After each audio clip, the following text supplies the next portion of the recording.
মঞ্জুরি, মঞ্জুরি, আমি আমার জীবনের ভুল সংশোধন করবার জন্য তোমার কাছে চলে এসেছি মঞ্জুরি। ওই 72 বছর বাড়ি ছেড়ে আমি চলে এসেছি, আর কোনোদিন ফিরে যাব না। মঞ্জুরি, তুমি তোমার কোয়ার্টারের দরজাটা খুলে দাও। মঞ্জুরি,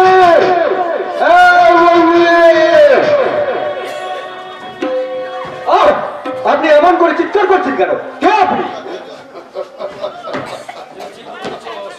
তুমি ঠিকই তো বলেছো ভাই, আমি তো অসভ্য। আপনি মদ খেয়ে দিয়ে কোয়ার্টারে এসছেন, আপনার পরিচয়টা কি? হ্যাঁ, আমার পরিচয়, আমি একজন হতভাগ্য মূর্খ। কিন্তু তোমার পরিচয় কি? তুমি কি মঞ্জুরি দেবীর কোনো আত্মীয়? না, আমি গ্রিন ভিউ নার্সিংহোমে একজন স্টাফ। আমি মঞ্জুরির কোয়ার্টারে থাকি। আমার নাম জনি। তোমার মুখ থেকে তো মনে হচ্ছে এখনো তুমি পৃথিবীটাকে চেনোনি। এই অচেনা পৃথিবীতে তুমি একটু সাবধানে থাকবে। কি বলতে চাইছেন আপনি? কি বলতে চাইছেন আমি কিছুতেই বুঝতে পারছি না। আমাকে দেখেও বুঝতে পারছো না? অনিবার্য কারণে আমার জীবনে যেমন একদিন ভালোবাসা এসেছিল, তেমনি তোমার জীবনে একদিন ভালোবাসা আসবে। যেন থাকি অবহেলা করো না জনি। আপনি লেখো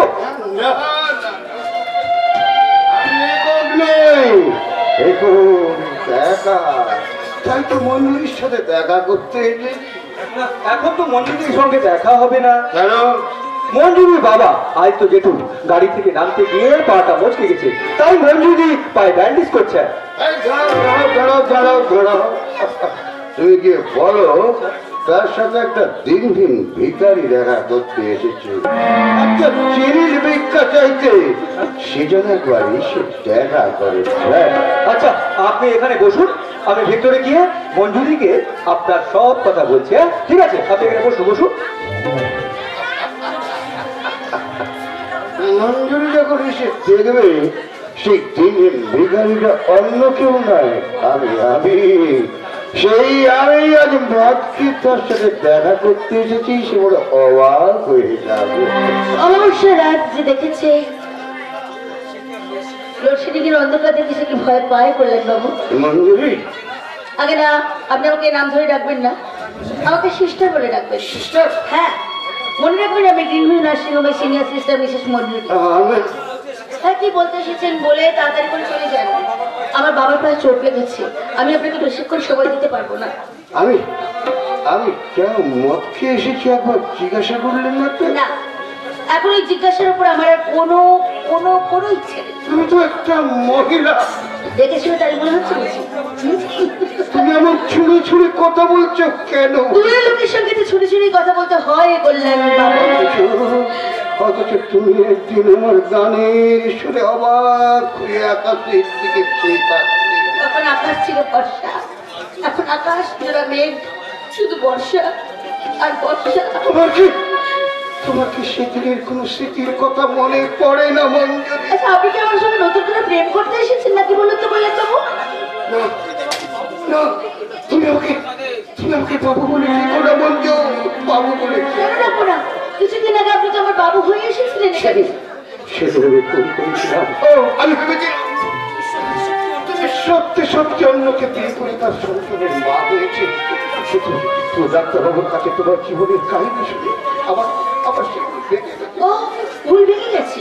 ভুল ভেঙে গেছে বলে বুঝি এক পেট মদ গিলে আপনি আমার বাড়িতে এসেছেন? আপনার লজ্জা করলো না?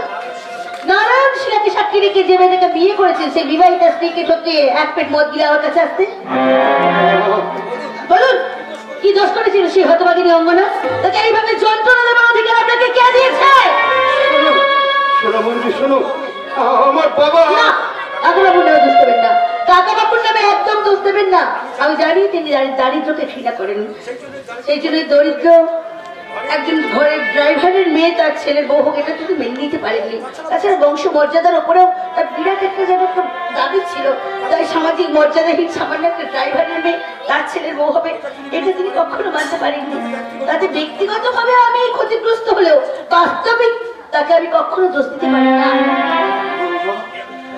আমি কি কথা শুনছি? সত্যি তো বাবা, আমি তো অবাক হয়ে যাচ্ছি। চলো, আমাকে কি দেখছেন? দেখুন, আপনার এই দৃষ্টির প্রতি আমার এখন আর কোনো বিপাশা নেই, কারণ আপনি আমারই মতো কোনো একটা মহিলাকে বিবাহ করেছেন, সে আপনার স্ত্রী, আপনি তার স্বামী। আমি তাকে ডিভোর্স দিয়ে তোমাকে বিয়ে করব। কেন কেন কেন কেন আপনি আপনার বিবাহিত স্ত্রীকে ডিভোর্স দেবেন? না, ছেলেকে সাক্ষী রেখে যে মেয়েটা সিঁদুর পরিয়ে দিয়েছেন তাকে ডিভোর্স দিয়ে কেন আপনি আমার কাছে ভালোবাসা ভিক্ষা করতে আসবেন? বিবাহিত মেয়েরা কি আপনাদের কাছে কমলা লেবু নাকি? কমলা লেবু? খোলাটাকে ছাড়িয়ে একটা একটা করে পোশাক খেয়ে ঘরে ছেড়ে ফেলে দেবেন? বাবা, এই ভদ্রমহিলাকে আমি কত ভুল ভেবেছিলাম। আমিও তো ওকে ভর্তা করার জন্য গুন্ডা ভাড়া করে এনেছিলাম। ধরে বললেন বাবু, এককালে যে মেয়েটা আপনাকে খুব ভালোবাসতো, সেই মেয়েটার মুখ থেকে এরকম শক্ত শক্ত শব্দগুলো শুনে আপনার মদের নেশাটা কেটে গেল বুঝি? মদের নেশা কেটে গেল? তোমার ভালোবাসার নেশা আমার কাছে দিব। আমি তোমাকে ভালোবাসি। আমি আপনাকে ঘৃণা করি, প্রচন্ড ভাবে ঘৃণা করি, আর আপনার এই মুখটা আমি আর দ্বিতীয় দিন দেখতেই চাই না।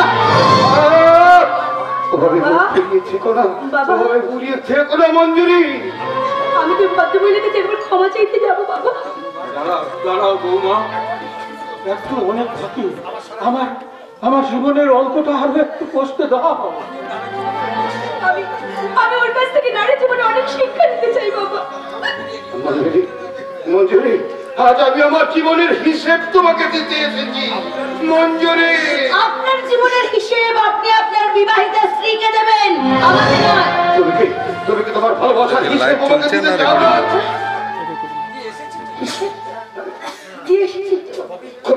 কোথায়? কেন? আপনার ফুলসজ্জা রাত্রে আপনাদের বাড়িতে, আমাদের বাড়িতে আমি নিজে উপস্থিত হয়ে আপনার দেওয়া আংটিটা আপনার স্ত্রীর আঙুলে পরিয়ে দিয়ে এসেছি। আমি জানি আপনার ভালোবাসার উপহার আপনার স্ত্রীর হাতে মনে হয়, আমার হাতে নয়। না, তুমি কি আমাকে ক্ষমা করতে পারো না? তুমি কি তোমার ভালোবাসা আমাকে ভিক্ষা দিতে পারো না? ভালোবাসা কথাটা দ্বিতীয় দিন আপনি আমার সামনে উচ্চারণ করবেন না। আর শুনুন, ক্ষমা আমি আপনাকে অবশ্যই করতে পারি, যদি আপনি আপনার বাবার পায়ে হাত দিয়ে প্রতিজ্ঞা করেন জীবনে কোনোদিন আপনি মদ খাবেন না। যদি আপনার হৃদয়ের সমস্ত ভালোবাসা আমার বোনের মতো অঙ্গনের হৃদয়ে মিশিয়ে দিয়ে তাকে নিবিড় করে কাছে পেতে পারেন, তাকে ভালোবাসতে পারেন, সেদিন আমি আপনাকে ভালোবাসতে পারি। আজ আমি তোমার কাছে এসে ভালোবাসার নতুন মন্ত্র শিখে গেলাম। আর যাওয়ার সময় বলে গেলাম, আমি আমার বাবার পায়ে হাত দিয়ে বলবো, বাবা, আর আমি কোনদিন মদ খাবো না।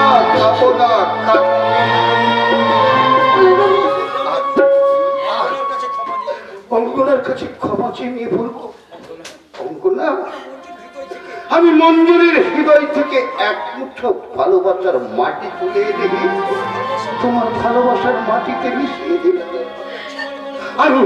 আমি জীবনে আর কোনদিন ভুল করবো না, কোনদিন না।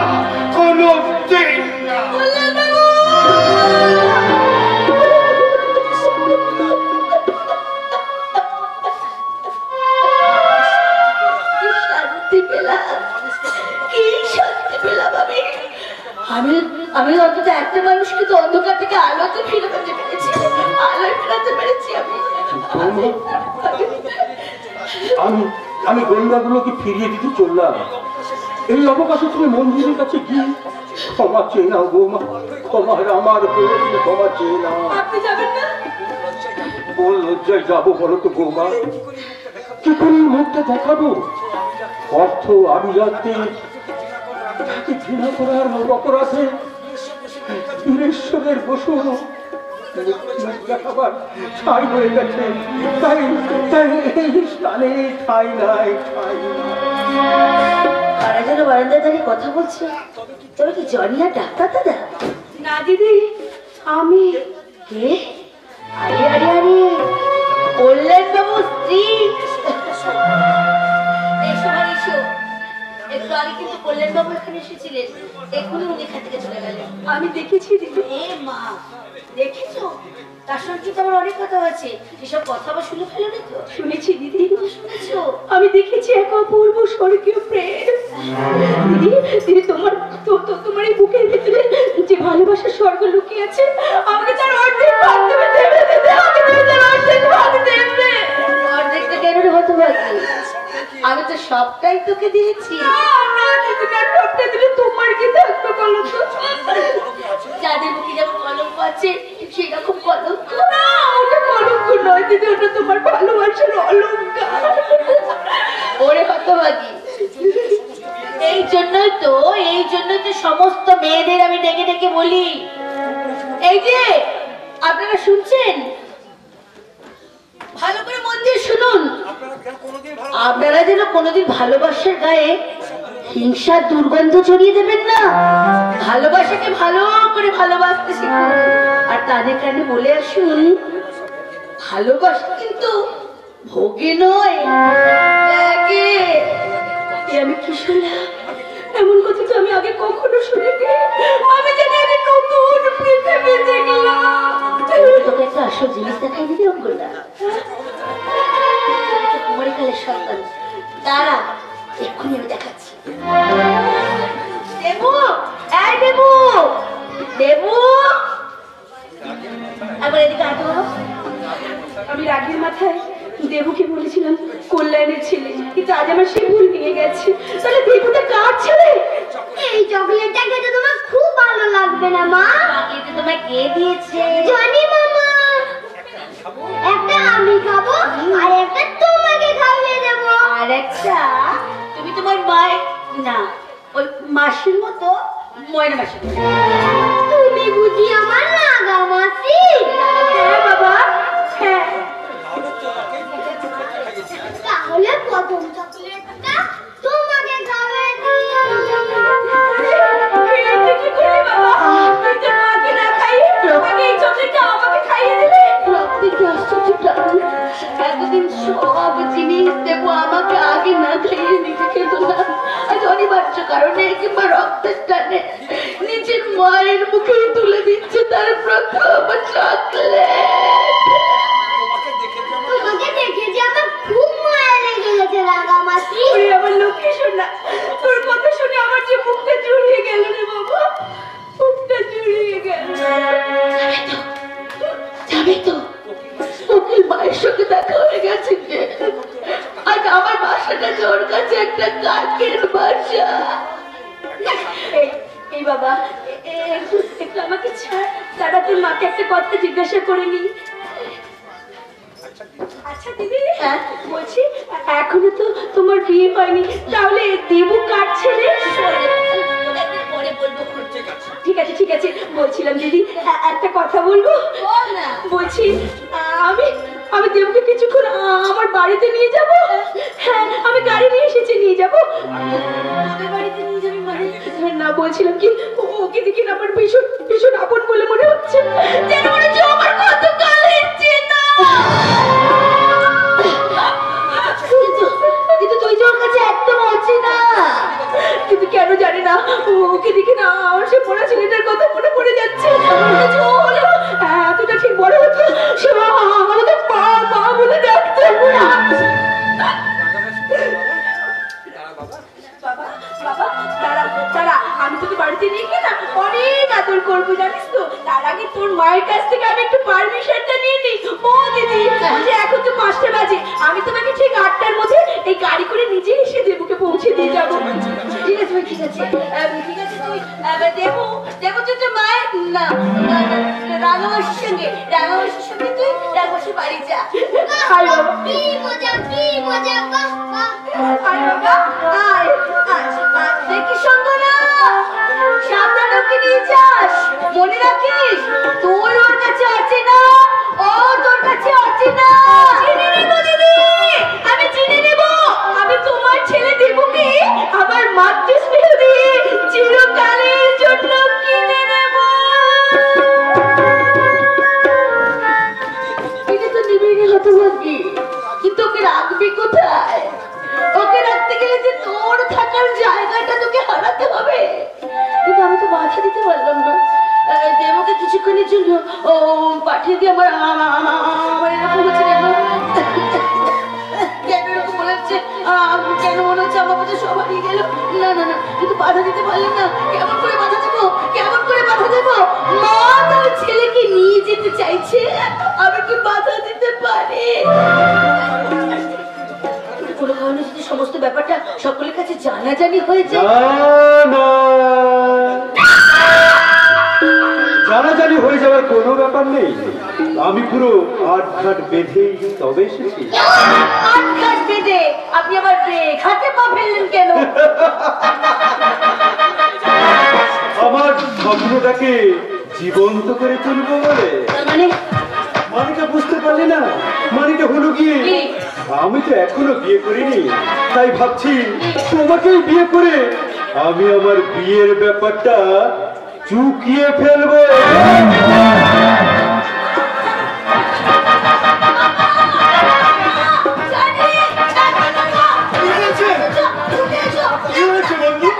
কিচ্ছু হয়নি রে বুড়ো মা, তুই আমার সাথে এদিকে চলে আয়।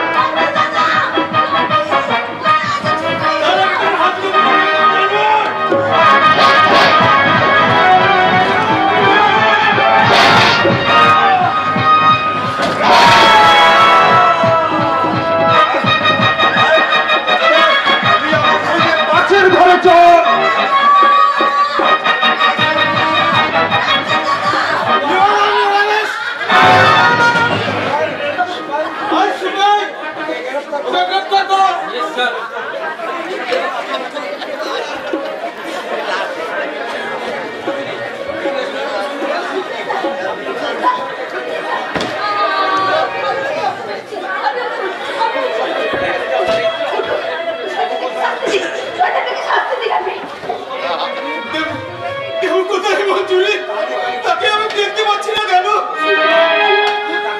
ডাক্তারবাবু, আমি যদি মঞ্জুরির কাছে ক্ষমা চেয়ে নিই? না, কোনো ক্ষমা নেই।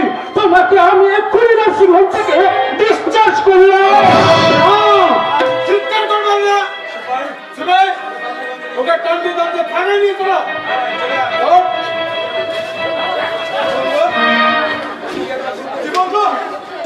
একটা ভীষণ ভুল করে ফেলেছে রে। কি ভুল করেছো মঞ্জুরি?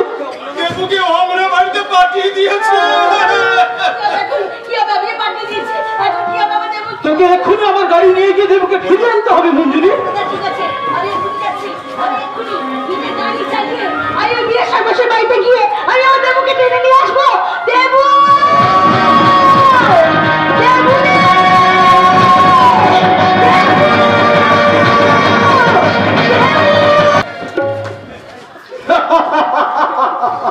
আর বীরেশ্বর বর্ষের বাড়িতে আনন্দের হাট বসে দিয়েছে সেই মঞ্জুরি, যাকে আমি একদিন অপমান করে বাগান থেকে তাড়িয়ে দিয়েছিলাম।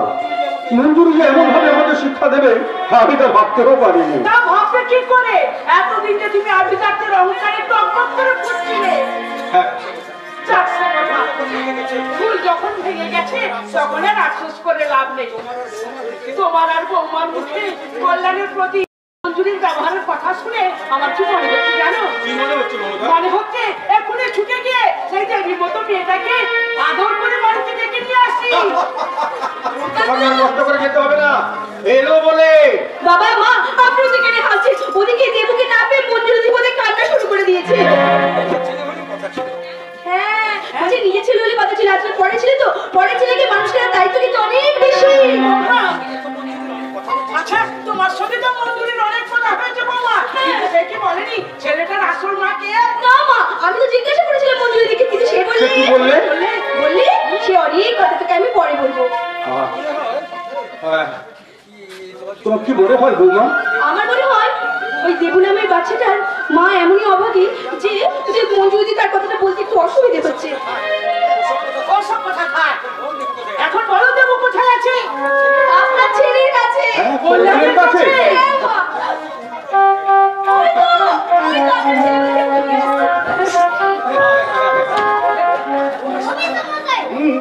বলো না বাচ্চা কি হলো?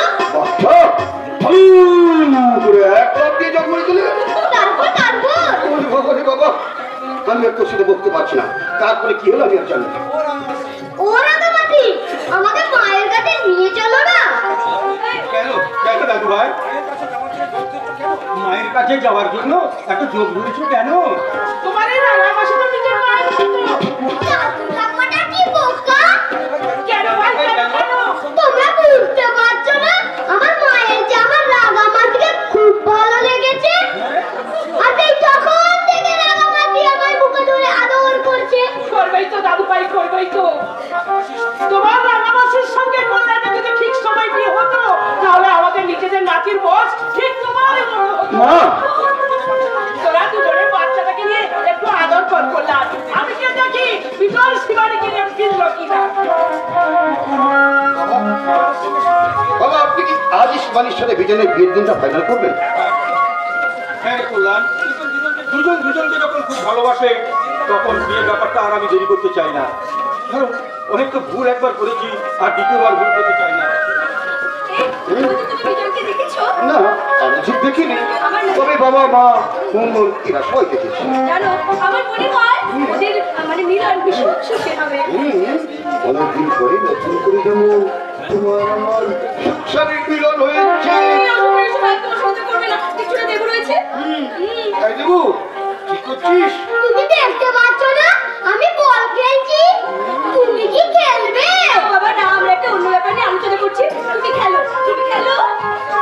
এই তুমি বাবার পাঁচ কেজি বিক্রি করেছো তো? হ্যাঁ শুনছি।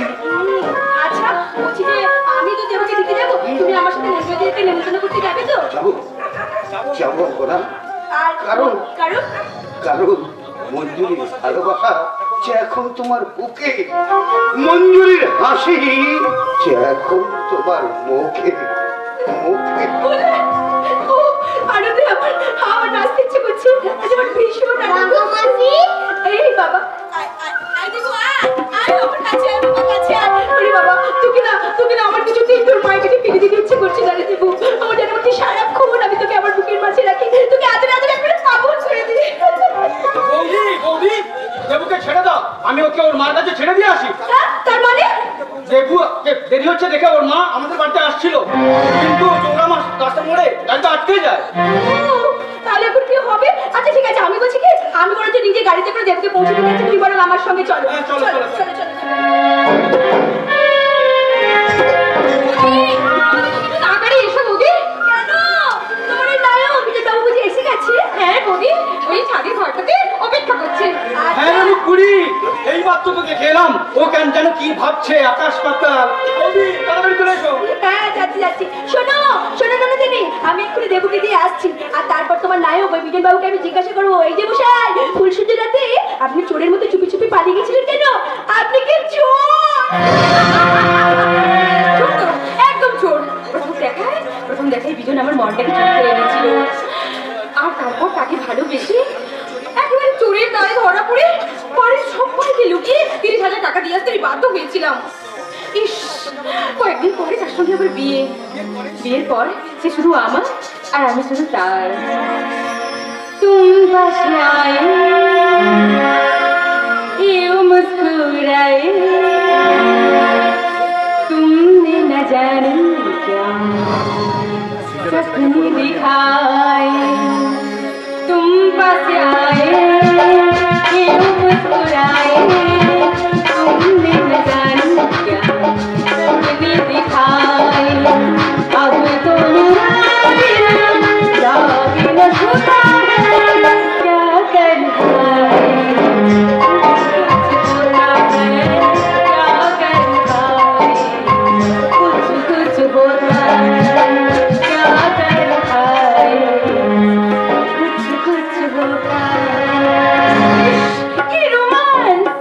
যাকে বলে রোমান্টিক।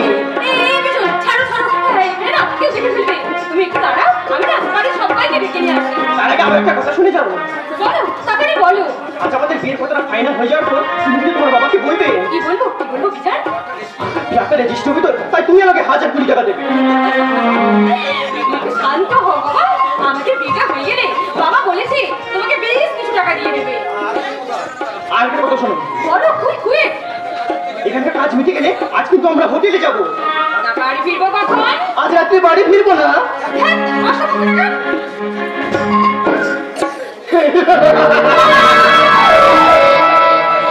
কথাই বলে না, মরিচ নগেন। আমাকে দেখে চমকে উঠলে কি হবে? মুখে কিন্তু সে কিছুই বলতে পারবে না। বললে তার স্বামী ফামি শ্বশুর ফশুর সব কিন্তু তাকে আউট হয়ে যাবে। বাবা, এই পাকা মাল তোমাকে কেউ চেনে না। তোমারটাকে তোমারটাকে আরে বাবা, তুমি তো একটু আগে তোমাদের নামটা উচ্চারণ করলে। ও তোমার, ও শালাতে শুয়ের বাচ্চা। নতুন মেয়েদের সঙ্গে শালা প্রেম করে বেড়াচ্ছে। তা তোমার আমার সেই রকম নেই বিজন। তুমি নোংরা কথা বলতে পারো না। চুপ, বাবা মা দাদা সবাই তুমি এদিকে আসছে। অঙ্গনা বুঝে আসবে না।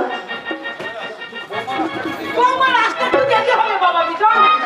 ঠিক আছে মা, থাক বাবা থাক। বাবা, আমি যেন চিরকাল আপনার অনুপ্রাণিত হয়ে সব জীবন কাটিয়ে দিতে পারি। পারবে বাবা, পারবে। তোমার চোখ মুখ চেহারা দেখে মনে হচ্ছে একটু না দেখে দেয়। কি যে বলেন বড়দা, আপনি আমাকে আগে কখনো দেখেননি তাই না? না, তোমাকে ঠিক দেখিনি, তবে তোমার মতো একটা ছেলেকে দেখেছি। কেমন তোমার? কমল, হ্যাঁ, হ্যাঁ ছোটদা, বড়দা ঠিক কথাই বলেছেন। অনেকে আমাকে তোমার আর তোমাকে আমি বলে ভুল করি। আমি আমার সেই ভুলটা করে ফেলছি না তো? এই না না, তোমরা ভুল করো, আমি কিন্তু কিছুতেই ভুল করব না।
একদম কথা বলবি না।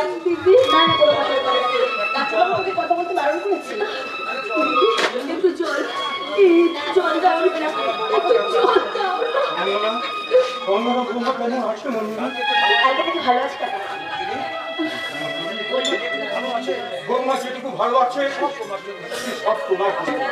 আপনি আস্তে কথা বলুন কাকাবাবু, অঙ্গনের ঘুম ভেঙে যাবে, ডাক্তারবাবু বারণ করেছে। এবার আপনি যান। আমি শুধু দেখতে এসেছি বৌমা কেমন আছে, আর কি করে তুমি সারা রাত জেগে রোগীর সেবা করলে। কাকাবাবু, অনেকক্ষণ হয়ে গেছে, ডাক্তারবাবু বকবেন, এবার আপনি যান। হ্যাঁ আমি যাচ্ছি। তবে অন্যরা বৌমা কেন যে সেদিন কমল বসে বিজনকে দেখে ওইভাবে হয়ে গেল, সে ব্যাপারটা আমি তোমার কাছে জেনে নিতে চাই। শুনুন না, ওই ছেলেটা না একটা সমাজ বিরোধী। কলেজ থেকে ফেরবার সময় প্রায় অঙ্গনাকে বিরক্ত করতো, নানা রকম অশ্লীল মন্তব্য করতো। আমার সবাই নাকি কি বোকা। কাকাবাবু, আপনি চলে যান।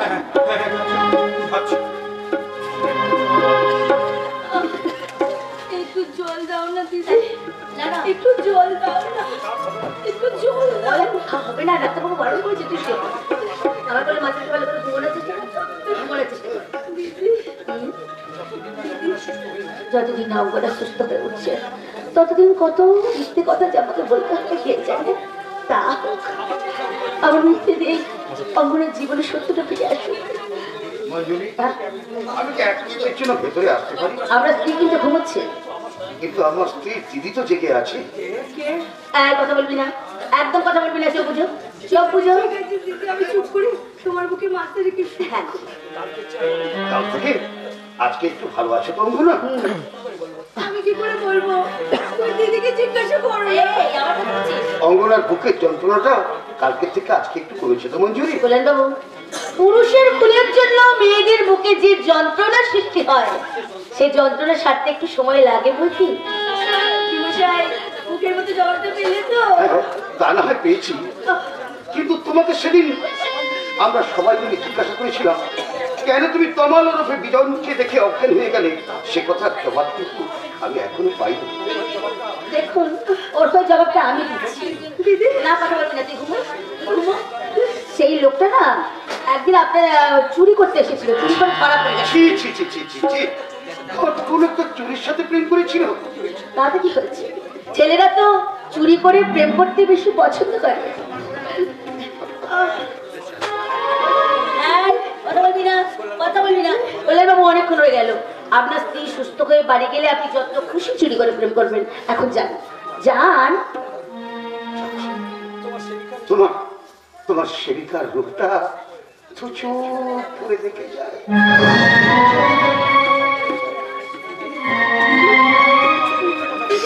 তুমি আমার জন্য একেবারে মিথ্যে কথা বলছো।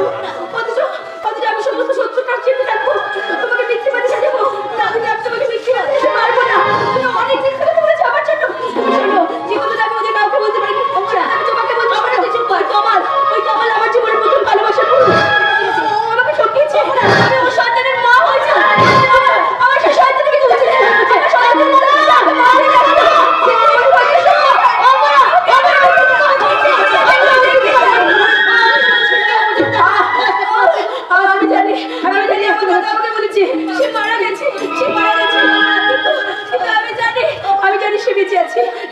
দাদা, তুমি আমাকে তাকে একবার আমার কাছে এনে দাও। দাদা, আমি তাকে বুকে জড়িত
জীবনটাকে শেষ করে দিল তার পরিচয়। এই সুন্দর পৃথিবীতে জন্মিল যে শিশু, করিল না মাতৃদুগ্ধ পান, জীবন থেকেই সে রয়ে গেল অচেনা মায়ের সন্তান।